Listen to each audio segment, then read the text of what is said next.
മറ്റൊരു കാര്യം കൂടെ പറയട്ടെ. ഈ ഫിയാത്ത് മിഷൻ എന്ന് പറയുന്നത് അൽമായയുടെ നേതൃത്വത്തിൽ നടത്തപ്പെടുന്ന വലിയൊരു പ്രേക്ഷിത മുന്നേറ്റമാണ്. ഇത് മറ്റുള്ളവർക്കും ഒരു മാതൃകയാണ്.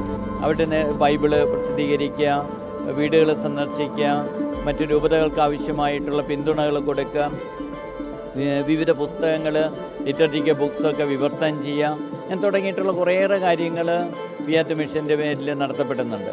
അവരെ ഞാൻ പ്രത്യേകം അഭിനന്ദിക്കുന്നു. ഇതുപോലെയുള്ള അൽമായ മുന്നേറ്റങ്ങൾ ഇനിയും ഉണ്ടാകട്ടെ എന്ന് ആശംസിക്കുകയും ചെയ്തു.